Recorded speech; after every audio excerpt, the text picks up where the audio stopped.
ছাদের উপর থেকে পড়ছে, যে অনেক দুঃখজনক, অনেক উপরে থেকে পড়ছে। মানুষ একটা আতঙ্কের বিরাজ নিতে আছে এখানে, সবাই আশ্বাস করতে আছে কীভাবে পড়ছে, কী ঘটনাটা, মানে বিস্তারিত মানুষের কেউ দেখেনি, এবং যে ওরা দেখছে এরা দেখছে। আমি এখন আসছি কিছু আমার মনে হয় যে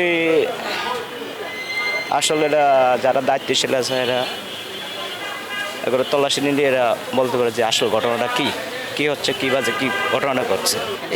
এখানে কিছুক্ষণ আগে আসছিলাম, এসে শুনলাম যে আমাদের ফ্যাক্টরি অবশ্য পাশে, এসে শুনলাম যে একটা লোক এই প্ল্যানার্স টাওয়ারের ছাদ থেকে পড়ে গেছে, পড়ে এখানে জায়গায় ও পায়খানা করে দিছে এবং সাথে সাথে ডেড হয়ে গেছে। হ্যাঁ, তো পরে মুখে জানতে পারলাম যে ও লোকের মাথা নাকি সমস্যা ছিল, এমনি নর্মাল ছিল, স্বাভাবিক লোক ছিল না।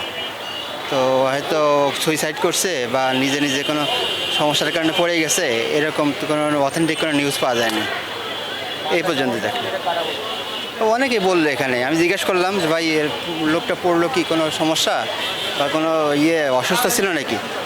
পরে অনেকে বলতেছে তার মাথার সমস্যা ছিল, বাড়ি থেকে আসছে, এখানে নাকি আগামীকালকে তার ডাক্তার দেখাবে, এরকম একটা ডাক্তার দেখানোর জন্য আসছে ঢাকাতে। ছাদে গেছে কি জন্য, হয়তো ওদের অফিস এখানে এই বিল্ডিংয়ে ওদের অফিস ছিল। হ্যাঁ, ছাদে হয়তো অন্য কোনো কারণে গেছে। হ্যাঁ, এখানে চাকরি করতো, এখানে পিয়ন পোস্টে চাকরি করতো একটা অফিসে, হয়তো অন্য কোনো কারণে ছাদে যাইতে পারে। তো পরে মারা গেছে। তবে আমি মনে করি যে মনে হয় যে উনি মাথার সমস্যা ছিল, তো হয়তো মাথার মধ্যে কোনো চক্কর টক্কর খায়ে পড়ে গেছে, মানে আনসার্টেনলিভাবে এরকম হতে পারে।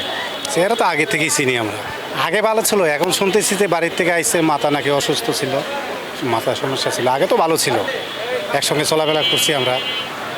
কালকে দেখলাম একটু টেনশন। যখন চলাফেরা করছেন তখন তারা দেখে কি মনে হয়েছিল?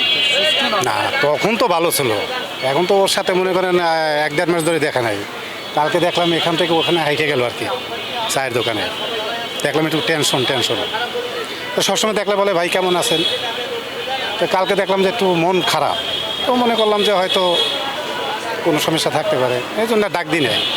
আজকে দেখলাম যে এই অবস্থা, 21 তলার উপরে, ওখানে কী হয় এটা তো আর আমরা বলতে পারবো না। আগে দেখলাম নিচে পড়ে আছে, শুনলাম 6 তলাতে দৌড়ে নামলাম, আইসা দেখি এই অবস্থা। উপর থেকে নামতে মনে কয় মিনিট লাগে, সর্বোচ্চ 1-1.5 মিনিট লাগছে, আইসা দেখি এই অবস্থা। আসলে সহকর্মী হিসেবে কি ভালো ছিল, দেখলে সবসময় কথাবার্তা বলতো, একসঙ্গে লিফটে উঠতাম, দেখলে হয়তো ভাই কেমন আছেন, আমরা বলতাম কেমন আছেন।